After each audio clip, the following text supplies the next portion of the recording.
that when somebody reads that, they get that sense of the family. You know, because I was sitting in bed reading it last night, and it almost reads like an autobiography. There's so much lovely detail in there, like you wrestling with your kids and things like that. And I was reading it thinking, I really hope she's as nice as she comes across. But you do seem to be the real deal. It's a real pleasure to meet you. And thank you very much. So you're going to teach me to cook today, which I'm sure most people would be extremely jealous of. What are we going to make? We are making cherry bakewell macaroons. Do you like baking? I don't really bake. At all? No, my boyfriend's a bit more of a savoury person, and if there's a cake, I can't possibly eat the whole thing myself. No. Well, this is, lucky for you, well, this is a really quick, easy, simple recipe. So I think you can, you'll manage, you'll be fine. Do you actually bake every day? I do bake every single day. There's always something happening. I mean, it's not just for kind of now, I do a lot of it for work and books and recipes and the column and stuff, but I do bake every day. It's like I get itchy fingers if I'm not in the kitchen. As soon as I finish my cooking, I'll be like, what can I bake? And so, yeah, there's always something. And how come everyone in your family isn't as fat as a butterball? They all run. So, like, I will do as much exercise as I can possibly fit in at the moment, but my husband will run 7.5 miles every day so he can eat cake. How many pieces of cake does 7.5 miles get you? He can eat a cake. I mean, he can easily polish off half a cake. Yeah. That's impressive. That's pretty impressive. I have to ask you, actually, what's your take on the clean eating brigade?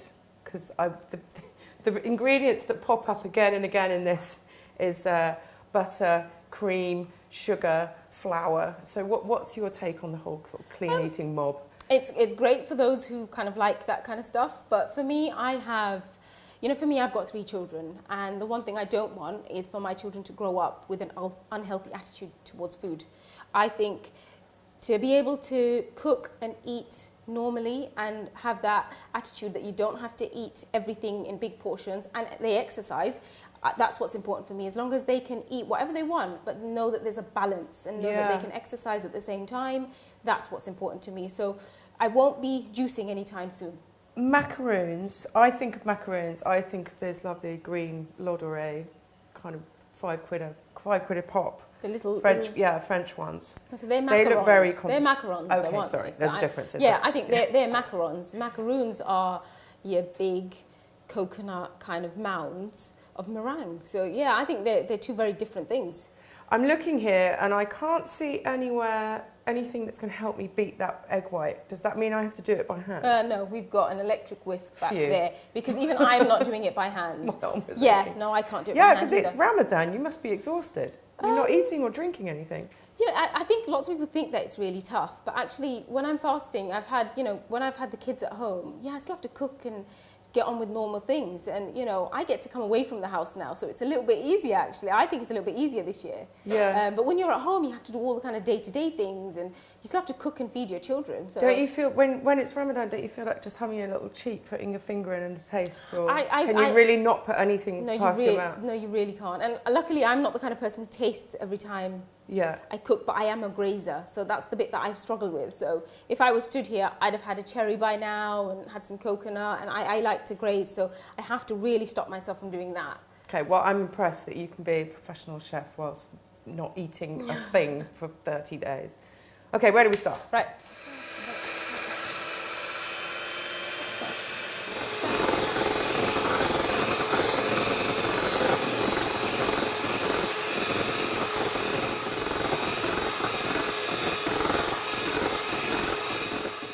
Wondered what stiff peaks are. Is that a stiff peak? The peak shouldn't drop. Well, that's okay. That's not stiff enough. No, then. That needs to go a little bit not further. Twin Peaks, stiff peak. Right. This is our almond extract. So the almond is what makes it into the bakewell type flavour.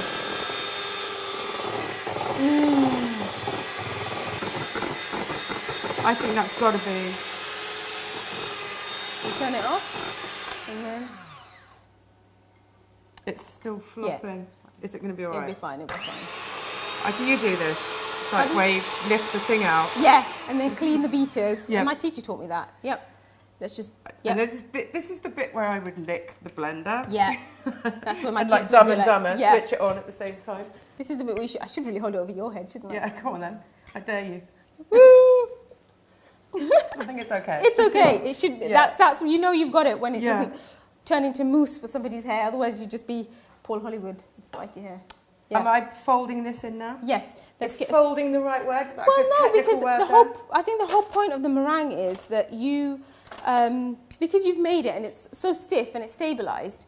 Now that's a really good carrier for the coconut. Okay. You know, you've done all that work, but you've stabilised it, so it's not going to go wrong. You've kind of that's your corn flour and your cream of tartar. That's your insurance. You're all right. So yeah. So when we were whizzing that up, I was asking you if this was anybody else's recipe that you had always worked with. Shall I do it gradually? No, just get it all in there.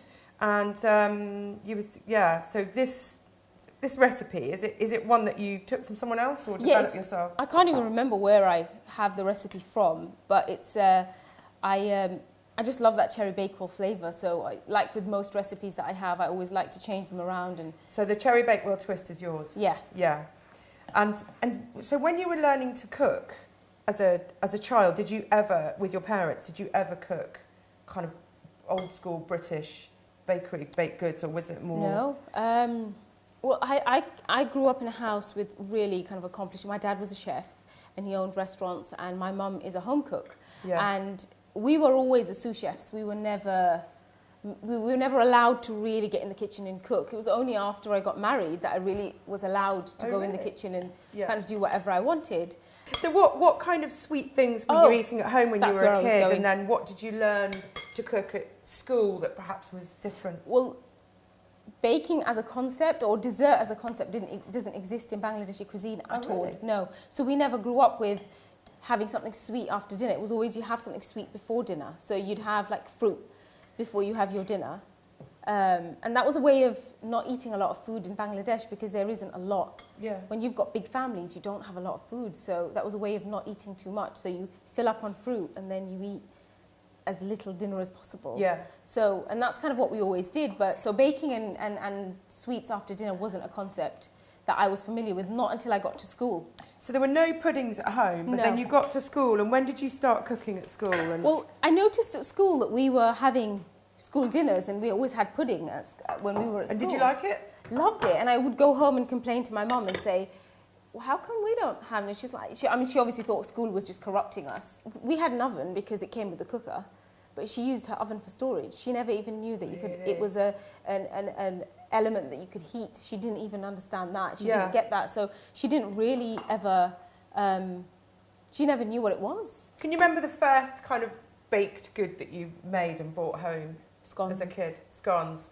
They still do that. My nephew, who is 12, who's in year 8, he came home with scones. And that's a classic. I mean, it's you can tell that that's kind of lasted, and it's kind of the test of time. You know, I did scones 16 years ago in school, and he's doing it now.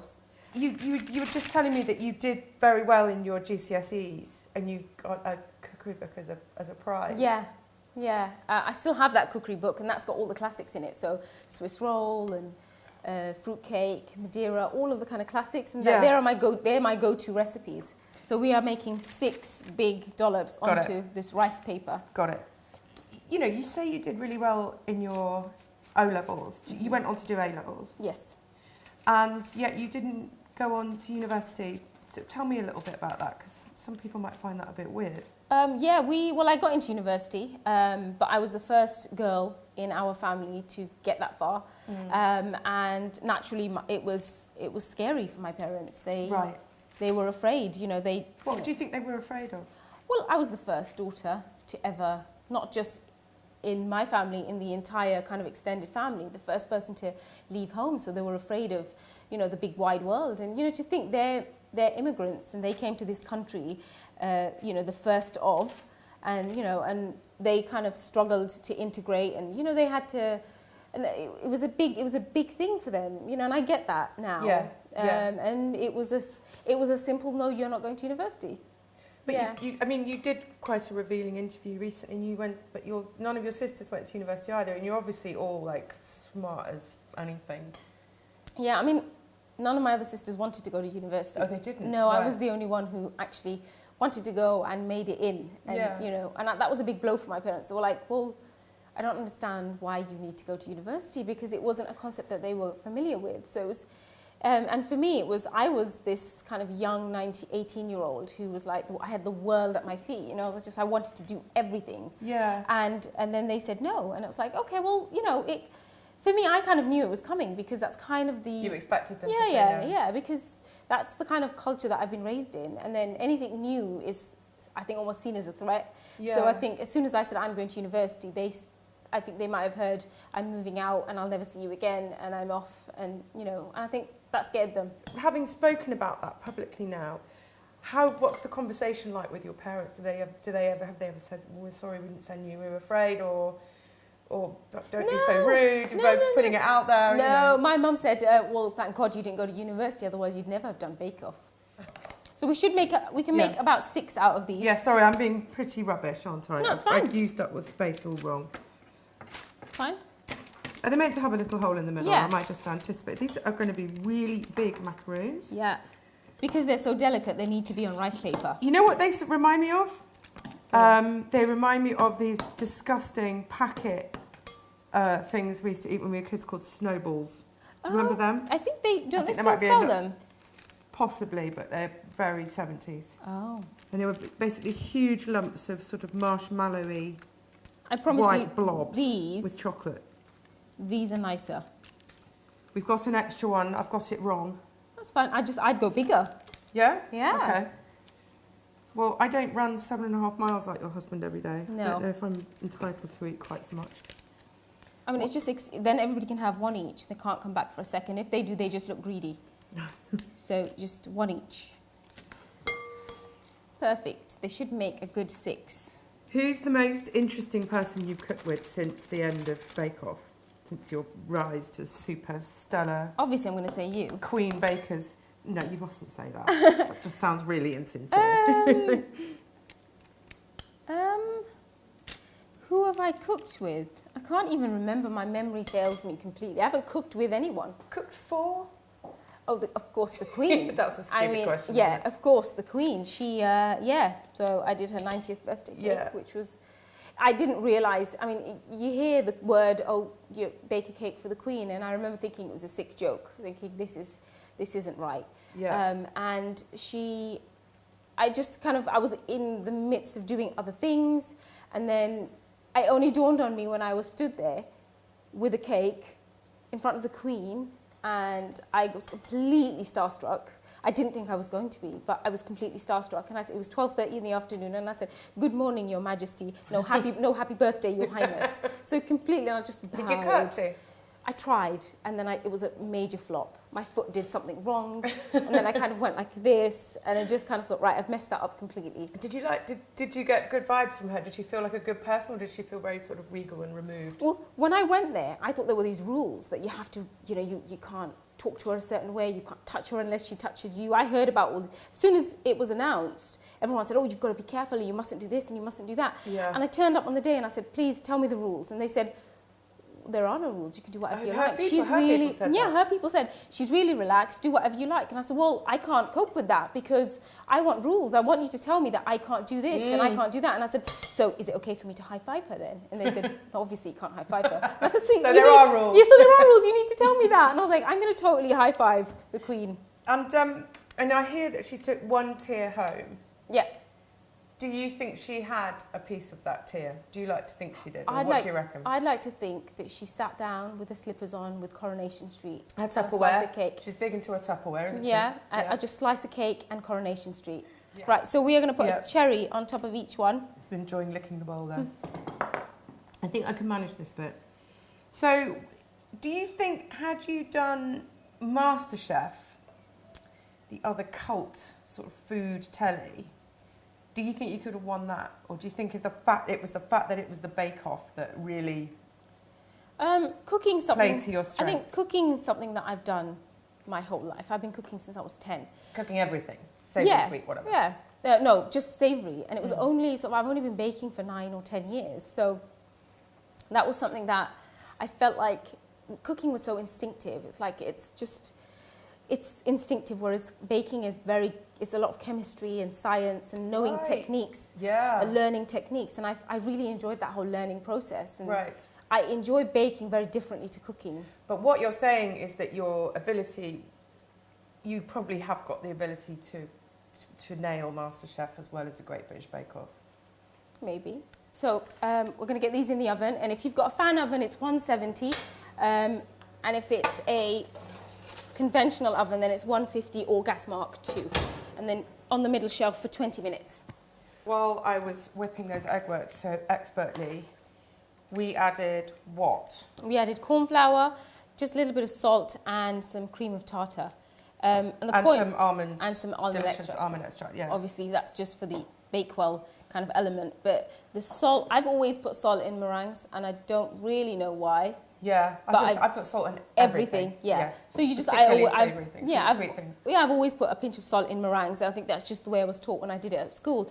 But at school, we used to add corn flour, but I learned that you can add cream, and I used to add corn flour to stabilise the egg whites. Yeah. But since sort of baking more as I got older, I realised that a lot of recipes had cream of tartar, again, to stabilise. Yeah. Now, what I do now is I add both.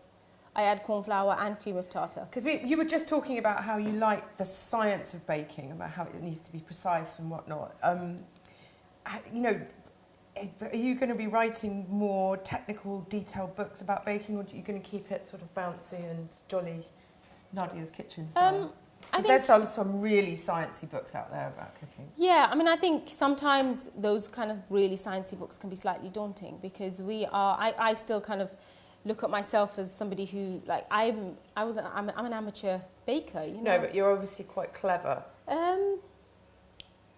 Yeah, I like the kind of science element of baking, but I think sometimes when it gets too heavy on the science, I think it alienates people slightly, and people are not always that confident. Yeah. You know, if I handed a recipe that, you know, made my sister's sous vide things, or you know, you know, like if I said, here you go, sous vide that, you know, they would be like, what is a sous vide again? Exactly. Boil in the bag, I always think. Yeah, that's exactly what it is. But, you know, it's sometimes when you use technical terms, and I think it almost alienates people. So I think there are so many technical things happening in that book, but really, does everybody really need to know about all the technicalities? They just need it to work. They just need it to work, and I think they work. So that's really important. Yeah. You've talked in the past about your husband saying that he wanted you, that he felt like you were a caged bird, or what was the expression you used? Clipped. Clipped your wing. My feathers were clipped. Yeah. He felt like your wings were clipped. Yeah. In those years when you were 10 years stay-at-home mum, is that right? Did you feel kind of frustrated, bored, kind of want to work, and how did you use up your kind of intellectual energy, if you like? I chose to stay at home with the kids because he had done a degree, he'd just come out of university, got a really good job, and, you know, he had potential to really kind of be good at what he wanted to be good at. And he's in IT, so I was like, for me that's boring. But anyway, that's, you know, that he was really good at it. He's really good at it, and that's what he wanted to do. And it made sense for him to be, we were very practical. It was like, actually, it makes sense for you to go out and work and kind of further yourself in your career. If I go out and work, I haven't got a degree at this point, I'm kind of nervous about what kind of work I'd get. So I thought, if I go out to work, I'll only leave the kids with childcare to make money to pay for childcare, only to not spend any time with them. Which is something I think a lot of mothers can relate to. Yeah, absolutely. Whatever kind of cultural background they're from. I mean, you talk about the fact that you're happy to talk about this thing and sort of be almost a sort of spokesperson for a certain section of British society. That's quite a lot of weight on the shoulders of someone who set out to bake some cakes. Do you ever feel like, oh, hold on, this is too much, it's just too big a thing to take on, or you just, how are you coping? It wasn't expected. I mean, I didn't expect all of that to come out of it, but I think it was just a baking show, and that's what I look at the scale of it. I went on a baking show to bake a few cakes just so I could get my confidence back. Amazing cakes, I should say. Yeah.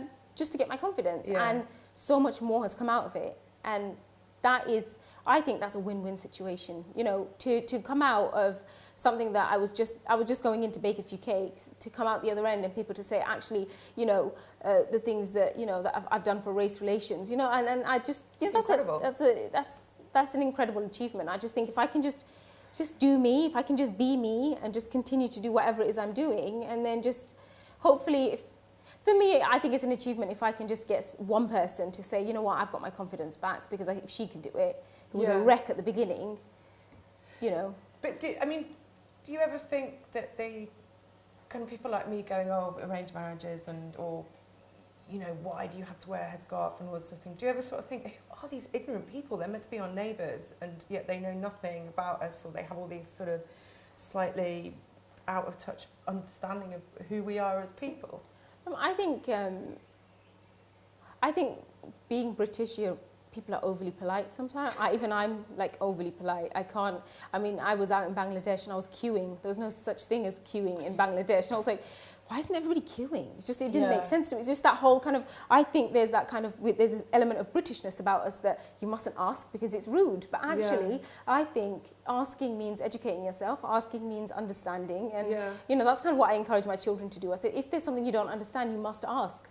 You have to ask, even if you think it's, you know, some people will take offence to some questions, but, you know, if it means learning, then you should ask, because, you know, I could have neighbours who I've had for years who would never have, you know, understood unless they'd asked, and when they did, they were grateful for it. What do you mean? Well, I had a neighbour who was 90 years old, and he'd lived on that same street for, I think he might have moved into that house when he was 10 or 11, so nearly 80 years he lived in that house, and he saw how the street changed over his years, and we were the first family of colour to move into that street, and he used a very specific P word when he met us, and then one day my husband went over, and he couldn't get out the house because his house was the driveway was covered in snow, so he shoveled our snow, and then he went over to this neighbour's house opposite us, and then he shoveled his snow, and he knocked on the door and he said, look, I've just done that and I'm just going to go salt it, so you can walk out now if you want to go up to it. Your husband did it unprompted? Yeah, he just went and did it and said, look, just so you know, I've just done that. Good Samaritan stuff. Well, it was just, he saw he couldn't get out, so he salted. He said, look, I'm salting it now, I've just moved all the snow away, so you can get out, and when it gathers again, I'll come back and do it. And that was it. You know, sometimes you don't have to say anything, sometimes you just do things because you're a person and you're a neighbour, and he changed his opinion straight away. He said, of course he did. Yeah, he didn't dare to come anywhere near us. Like, he wouldn't interact with us, but that was it. From that point on, he gave us Christmas presents, he gave us Easter presents, he gave my children his vintage toy car before he died. So, you know, that for me that's just one person's perception. To change one person's perception is important. How do you find time to cook for your family now when you're working so much? Do you find yourself working till late into the night, or? Yeah. I mean, it is literally I found myself I'm just like on caffeine and chocolate most of the time. Oh my God. Yeah, which is not a bad thing, but it just means a lot more forward planning, forward thinking. So when I'm cooking, I'll cook in big batches and put bits away, and then I have to instruct, because my husband doesn't cook. His idea of cooking is making a pot noodle and adding coriander to it. Okay, well, that's quite imaginative. It's better than not adding the coriander. Yeah, well, it's still a pot noodle with coriander. Anyway, it's not cooking. So he doesn't cook. So I will have to kind of I have to really, really plan ahead and make sure that everything's in place. And, you know, I'll cook bits and bobs beforehand and kind of give him, if I'm out before he's awake, it'll be a little post-it note on the fridge saying, this is what's for dinner and this is what I'll come home and make. And so, yeah, it's a lot of kind of post-it notes, lots of post-it notes. I'm presuming there's no packet food in your house, as in ready meals or anything like that? I've never eaten a ready meal before. What tips could you give someone who claims they don't have enough time to cook from scratch at home? I think sometimes when people say they don't have the time, they only need to see how... It's really hard, because if you're not a natural cook, I can imagine that it would be really hard to suddenly say, oh, I'm going to go in the kitchen, I can whip something up. Yeah. Because like I was saying, cooking's quite instinctive, and you either have that instinct, or sometimes it's really hard to build that instinct up. You don't think it can be learned? No, but I think it can be learned. I'd like to say it can be learned. I've been trying on my husband for the last 11 years and it's not been working. But he just says, well, you're a good cook, and I just can't match up to that. So, and I think sometimes people think cooking is all about hundreds of ingredients and hundreds of processes. It really isn't. You know, last night I had some smoked salmon, and so big chunks of smoked salmon, and I just made a sauce out of garlic, chopped tomatoes and smoked salmon, and that was it. And then tossed that with some pasta and some watercress. Kids were happy. Yeah. And that's 4 or 5 ingredients. Exactly. That's really easy. So I think sometimes people need to get out of their head that it's complicated or complex. it's a complex way of cooking. Isn't it can be really easy. Yeah. Just 2 or 3 staple ingredients.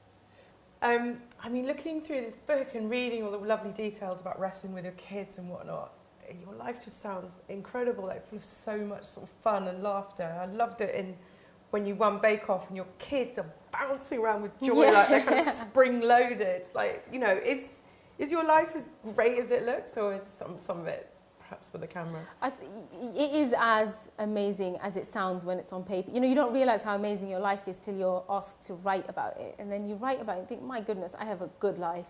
I have good, you know, like I've got amazing children. And, you know, that joy when I won, I remember sort of looking back and you miss bits, because when you're in the moment, you don't see everything. And then when you watch it back, and you see bits that you didn't realise you'd missed. And my 9-year-old was rubbing his eyes under his glasses because he was so happy. Yeah. You know, he was crying out of happiness. I've not seen him cry out of happiness. I don't think I've ever seen him do that. So, you know, that'll stay with him forever, you know. And we sort of talked about, you know, you come from a sort of conservative British Asian family, yet your parents look kind of quite pretty cool, actually. Yeah, they Your are. dad was also jumping around like he was on springs. He's like the tiniest person in the world, but he was the most proud. He was so proud, and you know, and his line is now, I made her. Yeah. You know, if we go anywhere, he's like, I made this. This is mine, and that's his claim to fame. That's like, she's mine, and that I made this. So he's really proud. So where do you go with this? Because you were just telling me that your book is all your own work. I mean, there was no team of people writing the recipes or choosing the photographers. No. Tell me how the book came to happen. I mean, when we got together with the team to write the book, it was literally, what would you like to write? And that was, I kid you not, that was, there you go, you can write a book. And there was no, you need to do this, you need to do that. There were no guidelines. So I was kind of like, I don't know how to write a cookbook. But luckily, being on Bake Off, you do learn how to write recipes. So I thought, I can do this. And I had a wealth of about 60, 70 recipes at home anyway that I'd been just kind of collecting. So it was a thought process as to how I wanted the book to be shaped. And then, you know, with that came the recipes and then sort of photography and things like that. And it wasn't a case of this is your photographer, it was a case of who would you like? And, wow, yeah. you know, so it was all a very organic process. So I was able to kind of decide for myself what I wanted. And what do you see in the future? Is it a sort of a baking range and more books, a TV show, or what do you see in the future? I think after doing Bake Off, I didn't imagine that I'd do any of this. So the book was, I'd never expected to do a book or any of that. So to actually physically have that here with me and that I've done that and that's my hard work, you know, I never imagined I'd do it. There was no expectation. But now it's like, I don't have a plan. I think when I have a plan, I never had a plan for all of this, and it happened. So I'm kind of winging it a little bit. Yeah, nice. A little bit of winging it. I'm winging it a little bit. I don't have a plan. But the difference now is that I dare to dream, and I think that I can do whatever I want. And when you dare to dream, do you see roles other than cooking? Do you see public speaking roles and actually, you know, being a mouthpiece for your, this sounds really silly, but, you know, being a mouthpiece for your community, or, I mean, I think almost political, I suppose. I definitely don't see myself as a politician. No. I speak, I don't see you as a politician. No, I don't. I can't. I'm not a politician. I'm certainly not into politics. I'm a person, and first and foremost, I'm a mum.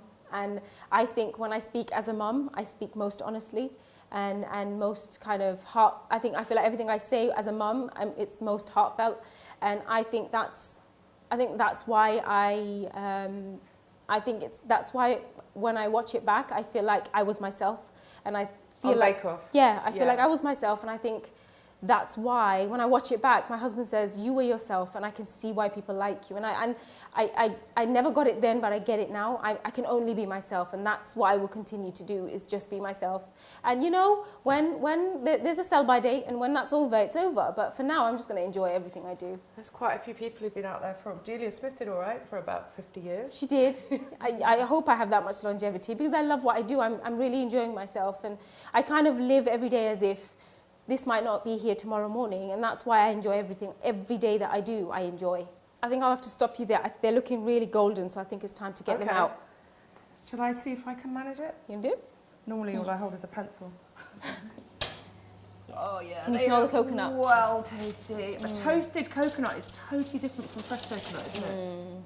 Nice. Oh, they've gone kind of yeah, that's what you want. Fluffy. There's a bit of air in them. They kind of fluff up, and then you just kind of a light... We're not going to melt this surface. You know, kind of a light golden, and then you just kind of leave them there just to kind of cool down slightly. Oh, they smell delicious. The minute baking comes out the oven, you just want to stick your finger in it, don't you? Oh, I know. I love that. You know, that smell of anything baked. And you're on Ramadan. How are you coping with the smell? It's fine. I think because when I'm at home with the children, even if I wasn't doing this, I'd still be cooking and kind of cooking for them and feeding them. So it's absolutely, I mean, it doesn't affect me. It's just the water that's quite hard. Yeah. It's just the not drinking water. So don't drink in front of me. No, I have been kind of quietly drinking away. No, you can drink in front of me. It's absolutely fine. There's an amazing bit in the book where you describe dancing around the kitchen. I've got to know what you dance to. I want it chapter and verse. The cheesy stuff, the good stuff, the stuff we may have never heard of. I have to say, I do like a bit of Taylor Swift. She does get me dancing.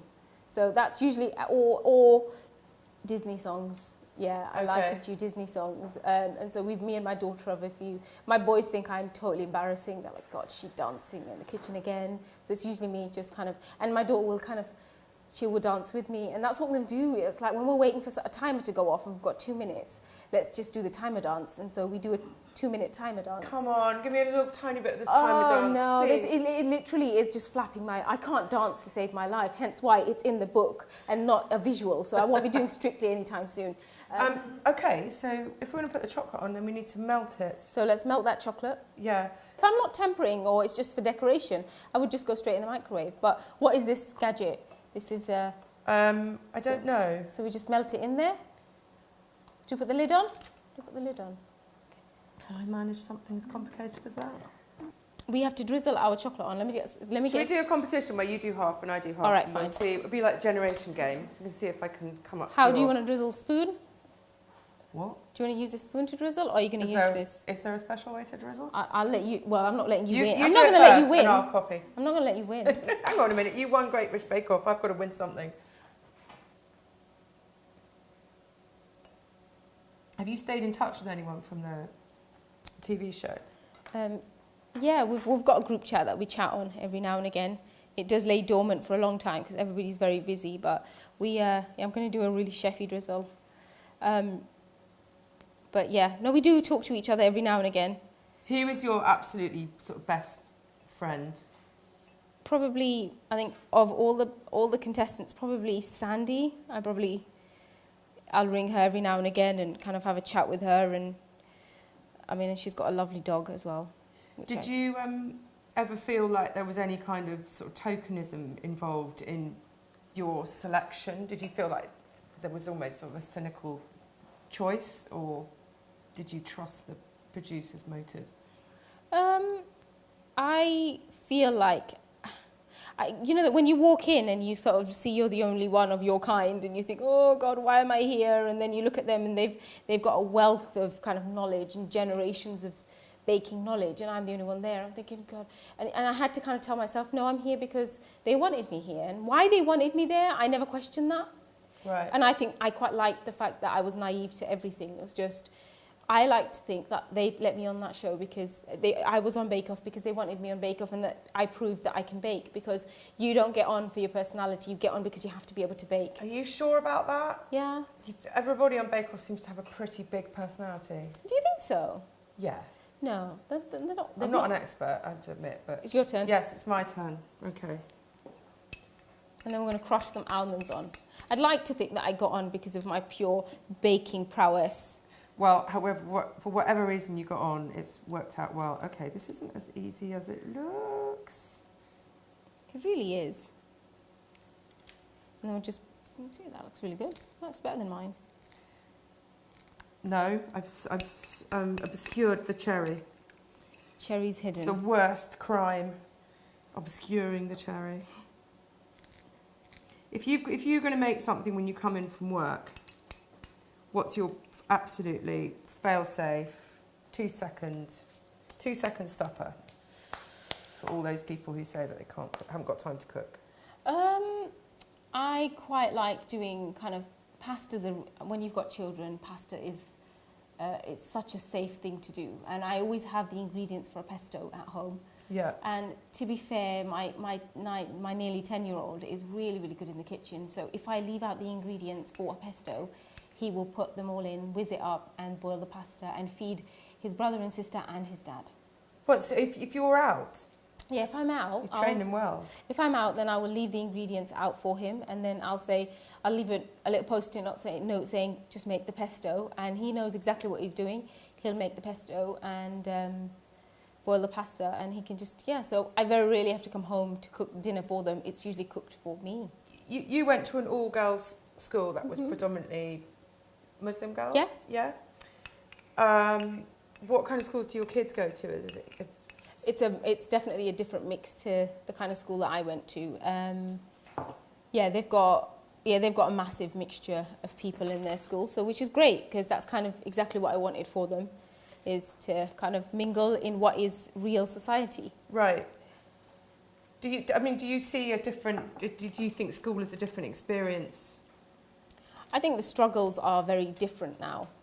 Tell me a bit about that. I think the struggles are different. I think children have to face a lot more there's so many more things that as a parent that I worry about my children, as they get older. I mean, mine are still at primary school, but it's when they get to high school, things, like gangs and crime and things like that. You worry about that kind of stuff. And I just kind of hope that as a parent, I'm making the right decisions, by sending them to the right schools and, safeguarding them so that they're, I always say that I was kind of raised with hundreds of hurdles, and I'd like to think that as I raise them, I knock down at least 90% of those. There'll be some hurdles that they will have to knock down themselves, but I'd like to think that as I'm running, I knock down those hurdles so they don't have any. What were those hurdles? Oh, lots of things. I think lots of things that come with being a part of a Bengali society, part of Muslim society, part of British society. All of those things come with their own kind of... Give me an example. I'm trying to, I don't know. I'm trying to think.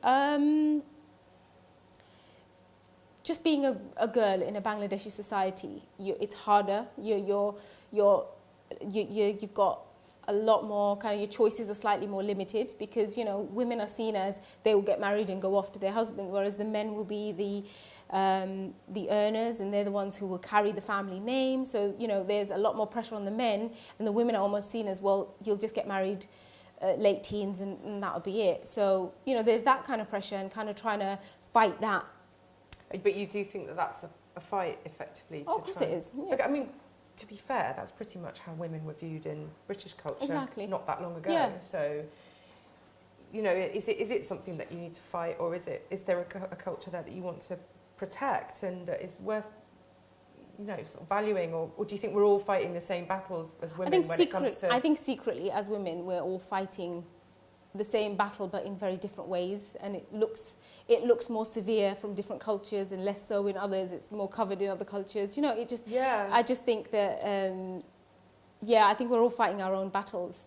But for me, as a mum, I'll always kind of fight that battle as a mother. That I don't